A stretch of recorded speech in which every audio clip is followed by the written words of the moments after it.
Hello guys, welcome back to my YouTube channel OJ talks. तो आज हम आपको अपना होम टूर कराएंगे। जैसे कि मेरे एक फ्रेंड ने कमेंट में कहा था कि next video should be of home tour. तो आज हम आपको अपना पूरा घर दिखाएंगे कि घर कैसा है, कनाडा में हम कैसे रहते हैं और कनाडा में क्या एक्सपेंस है। फ़िलहाल मैं अभी मॉन्कटन शहर में हूँ, तो मैं आपको इसका बताऊँगा कि हमारा जैसे घर है, हमारा जो घर है वो 2 बेडरूम हाउस है, उसका कितना रेंट होता है, सब आपको डिटेल में बताएंगे। तो गाइस अब आ जाएं, अब हम आपको अपना घर दिखाते हैं।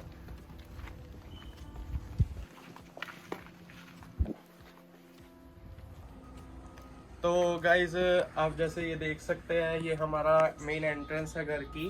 और हमने इसे थोड़ा सा डेकोरेट करने के लिए सोचा था, बट हम थोड़ा समर में लेट आए थे यहाँ पर, तो हम यहाँ पे ज़्यादा फ्लावर्स नहीं लगा पाए। अगर हम अब फ्लावर्स लगाते हैं तो कोई फ़ायदा नहीं, बिकॉज 2 मंथ्स के बाद स्नो पड़ने लग जाएगी यहाँ पर और सारे फ्लावर्स बेकार हो जाएंगे। तो अब हम फ्लावर्स नहीं लगा सकते। ये सारा लॉन हमारा है और यहाँ पर हम कुछ भी उगा सकते हैं, जैसे सब्जियाँ या फ्लावर्स। अब हमारे घर के साथ हमें पार्किंग लॉट भी मिले हैं, जिससे हमें पार्किंग ढूंढने में कोई भी दिक्कत नहीं आती। जैसे मोस्ट ऑफ द घर में क्या होता है कि लोग मॉन्कटन के डाउनटाउन साइड में घर ले लेते हैं, तो वहाँ पर बहुत दिक्कत आती है गाड़ी रखने के लिए, रात को पार्किंग नहीं मिलती कभी कभी। तो हमारे पास हमारी एक खुद की पार्किंग है। तो गाइस हमने यहाँ पे थोड़ा सा बैठने के लिए लगाया हुआ है।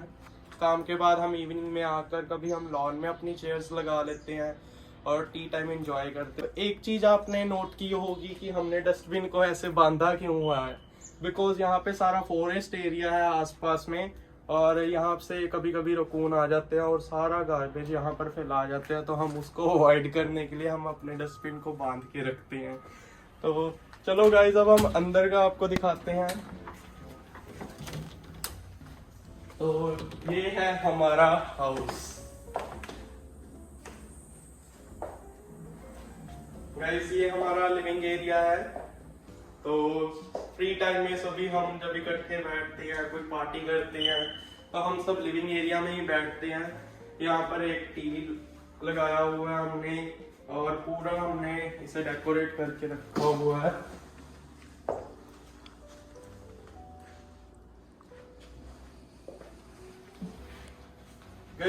Guys it's very difficult to manage a house like, हम यहाँ पर आए हैं, हम परमानेंट नहीं है अभी, ना ही हमारा खुद का हाउस है, ये एक रेंटल हाउस है। बट स्टिल हमने अपनी तरफ से पूरा ट्राई किया है सारे फर्नीचर रख के कि हमें थोड़ा अपने घर वाली फीलिंग आए। तो ये सारा हमारा लिविंग एरिया है। तो लिविंग रूम के साथ ही हमारा डाइनिंग एरिया है। तो आप देखेंगे कि यहाँ पे डाइनिंग टेबल पे सिर्फ 4 चेयर्स हैं, बिकॉज इंडिया की तरह यहाँ पर बिग फैमिलीज नहीं होती, यहाँ पर ज़्यादातर स्मॉल फैमिलीज ही होती हैं। और वैसे भी हम घर में 4 जने रहते हैं, तो हमारे लिए सफिशिएंट है एक छोटा सा डाइनिंग टेबल।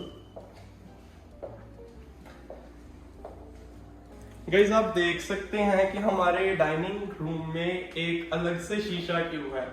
इसके पीछे भी एक पूरी स्टोरी है, क्योंकि हमारे साथ एक अर्श भैया रहते हैं, उनको पग बांधनी होती है, और पग बांधने में एटलीस्ट हाफ एन आवर से 45 मिनट्स लग जाते हैं। तो इसलिए हमने उनको कहा कि आप वॉशरूम में पग नहीं बांध सकते, बिकॉज सभी ने तैयार होना होता है वॉशरूम में। तो उनके लिए एक सेपरेट शीशा हमने रखा हुआ है यहाँ पर खड़े होकर वो पग बांधते हैं। तो आपने हमारा लिविंग रूम देख लिया, डाइनिंग रूम देख लिया है। तो अब मैं आपको लेकर चलूंगा हमारी किचन में, जहां पर मैं अपनी कुकिंग करता हूँ। तो ये आ गई है हमारी किचन। तो किचन यहाँ पर आप देख सकते हैं इंडियन स्टाइल से थोड़ी सी अलग होती है। यहाँ पर किचन इंडियन स्टाइल में क्या होता है, हमारे पास एक सिंपल गैस स्टोव होता है, बट यहाँ पर क्या है, यहाँ पर हमारे पास सब इलेक्ट्रॉनिक है। ये सब इलेक्ट्रॉनिक है यहाँ पर। अलोंग विद गैस हमें यहाँ पर ओवन भी साथ ही में मिलता है, जो कि इंडिया में बहुत कम होता है।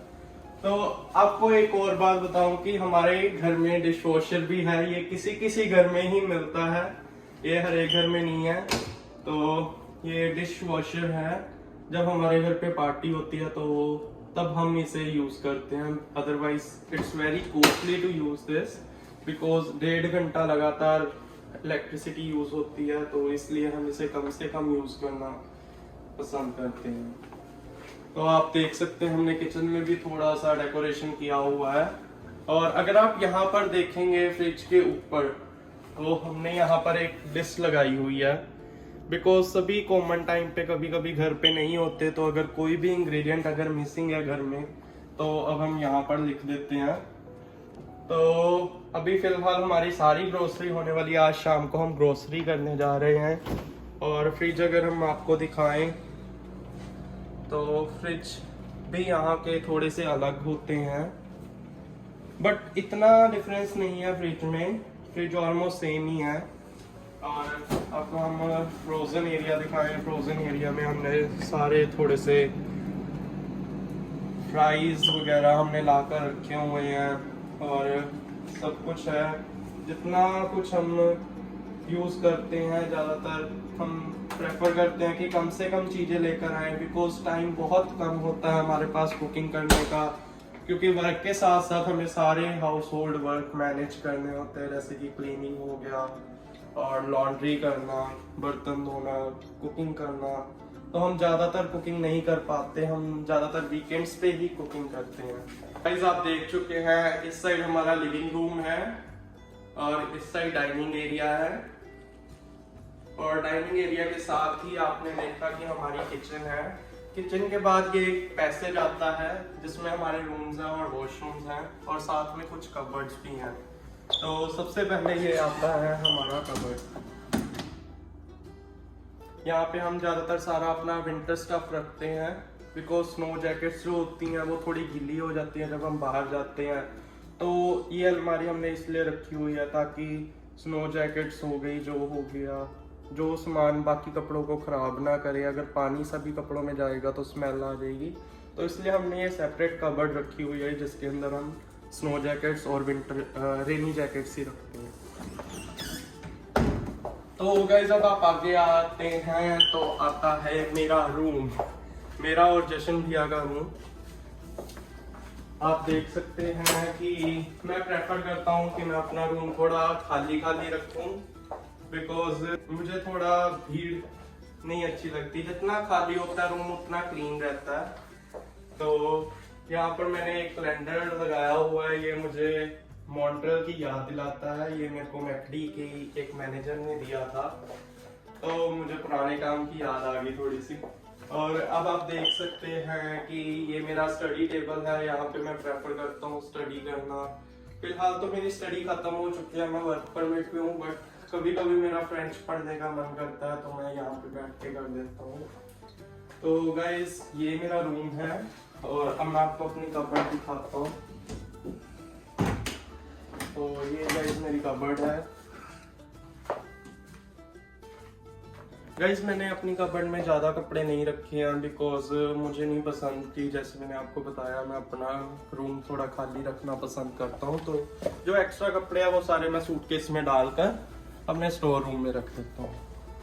तो इसके साथ ही हमारे पास एक और कबर्ड है छोटा सा, जिसमें हम डेली वेयर कपड़े रखते हैं। इसके अंदर हम जैसे जो डेली कपड़े डालने होते हैं वो रख लेते हैं, और एक्स्ट्रा स्टफ रख लेते हैं। जैसे कि हमारे घर पे कोई फ्रेंड्स आ रहे हैं रात को रहने, तो उनके लिए हमने एक्स्ट्रा ब्लैंकेट्स रखे हुए हैं यहाँ पर।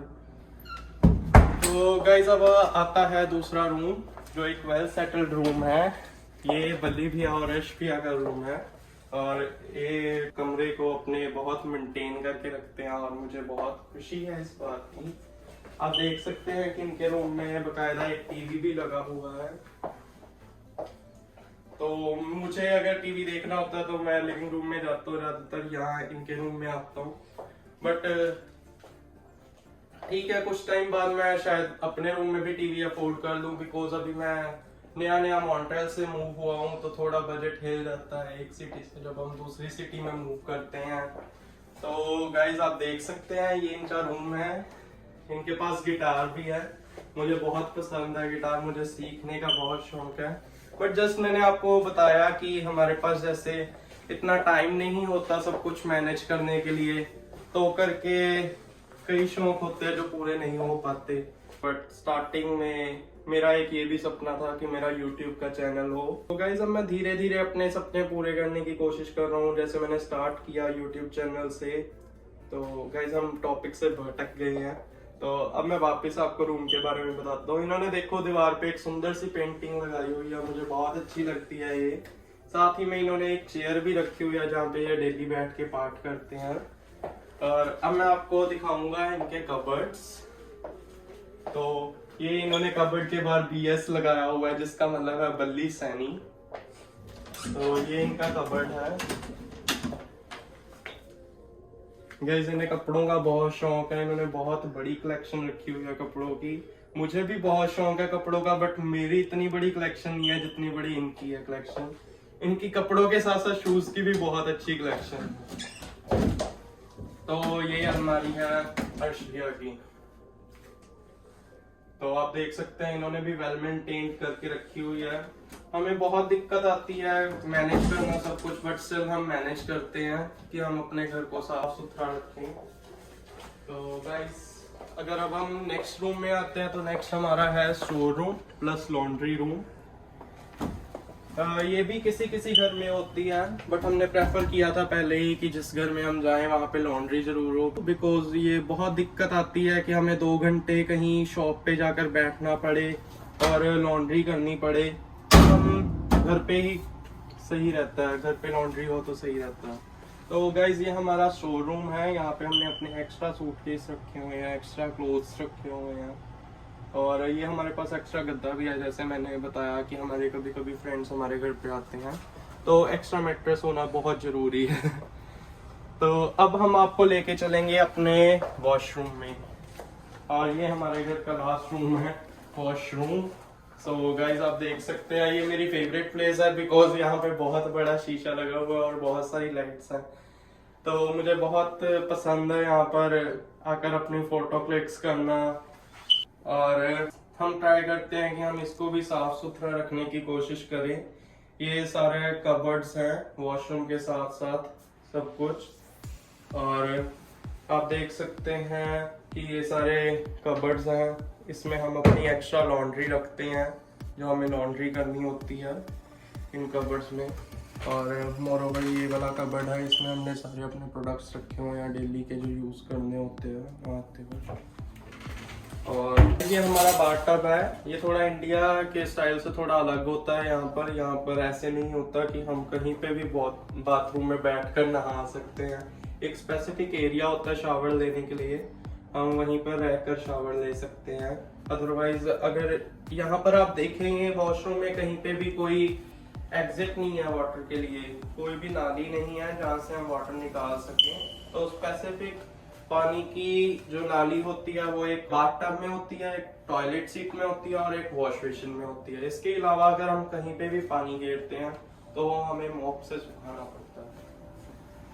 तो गाइज ये था हमारा सारा घर, और आपको अब मैं बताऊंगा डिटेल्स कि यहाँ पर कैसे हम रह रहे हैं, हमारा क्या रेंट है।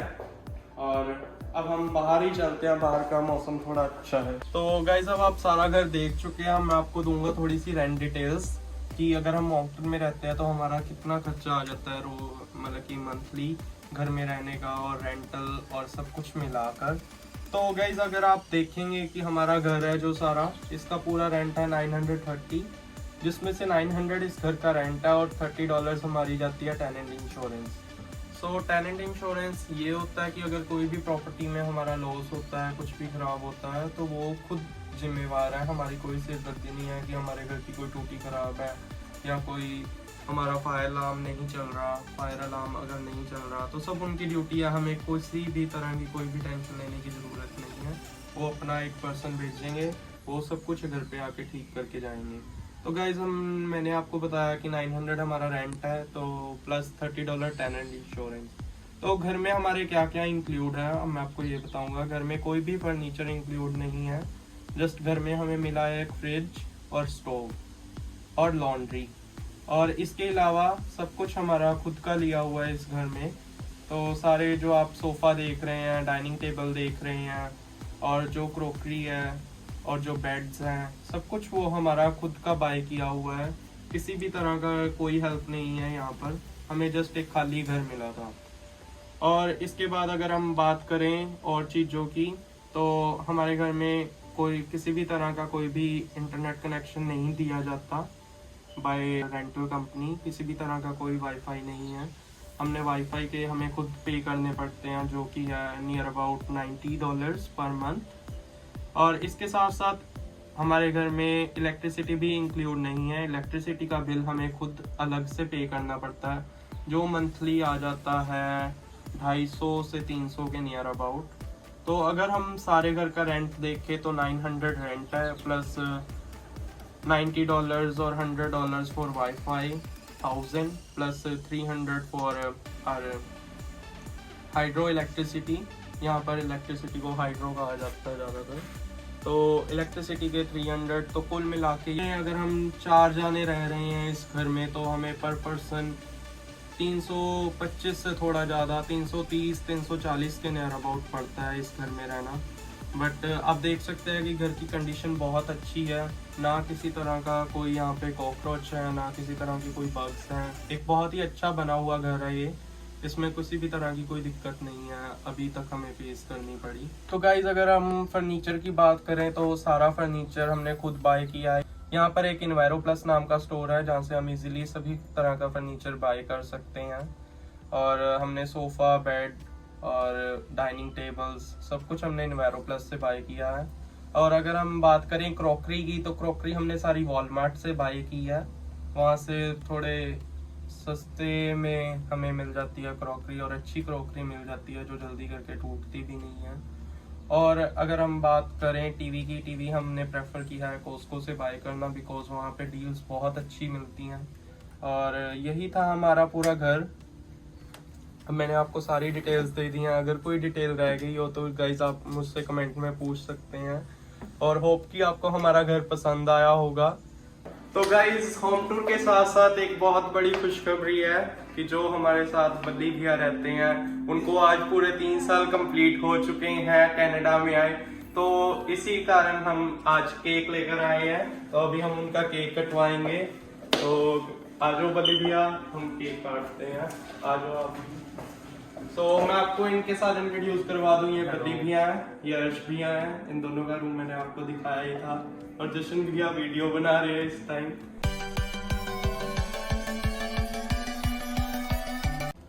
तो गाइस ये था हमारे पूरे होम का टूर। आप देख चुके हैं कि हमारा घर 2 बेडरूम है विद अलॉन्ग विद सब कुछ जो हमने खुद बाय किया है। सारा फर्नीचर हमने खुद बाय किया है। जस्ट हमें फ्रिज और स्टोव हमें घर के साथ मिला था। और सर्दियों में यहाँ पर थोड़ा बिल ज़्यादा भी आ जाता है, बिकॉज हमें इलेक्ट्रिसिटी खुद पे करनी पड़ती है। तो जब सर्दियों में यहाँ पर हीटर्स चलते हैं कमरों में, तो बिल भी थोड़ा सा ज़्यादा आता है। इन्होंने मेरा वीडियो बनाने में बहुत साथ दिया। इन्होंने पूरी वीडियो मेरे साथ बनवाई, सारे घर में कैमरा लेकर घूमते रहे मेरे साथ। तो गाइज़ इसी के साथ हमारा व्लॉग यहाँ पर ख़त्म होता है। मैंने आपको पूरे घर का टूर करवा दिया। अगर कोई चीज़ रह गई हो तो उसके लिए सॉरी, बट आप कमेंट्स में मुझसे पूछ सकते हैं। किसी भी डिटेल के बारे में आपको जानकारी लेनी हो तो आप हमें कमेंट्स कर सकते हैं। मैं ज़रूर आपके कमेंट्स का रिप्लाई करूँगा। और प्लीज़ हमें अगला व्लॉग बताएं कि हम अगला व्लॉग किस लिए शूट करें। और एक व्लॉग हमारा ऑलरेडी बन चुका है जो है Grand Manan, travel to Grand Manan. जब मैं ग्रैंड मैनन घूमने गया था, तो अब हम थोड़ा सा शेड में आ जाते हैं। यहाँ पर थोड़ी बारिश आनी शुरू हो गई है और मैं गीला हो रहा हूँ। गाइज एक और व्लॉग रेडी है, वो मैं कुछ दिनों में लॉन्च करूँगा आफ्टर दिस व्लॉग। और वो है ट्रैवल टू ग्रैंड मैनन। मैं ग्रैंड मैनन घूमने गया था जो कि एक आइलैंड था, और उसका पूरा व्लॉग मैंने शूट किया हुआ है। बट सॉरी गाइज वो थोड़ा पोर्ट्रेट मोड में है, कि होप आप माइंड नहीं करेंगे इतना, क्योंकि मुझे थोड़ा पता नहीं था स्टार्टिंग में कि यूट्यूब वीडियोस लैंडस्केप मोड में बनानी होती है। तो गलती से वो मैंने सारा पोर्ट्रेट मोड में बनाया हुआ है। But I know you can manage with that. So guys ये था हमारा पूरा व्लॉग। चैनल को सब्सक्राइब करना मत भूलिए, लाइक कमेंट शेयर ज़रूर करें। और इसी के साथ हमारा व्लॉग यहाँ पर ख़त्म होता है गाइज। होप कि आपको हमारा व्लॉग पूरा पसंद आया हो।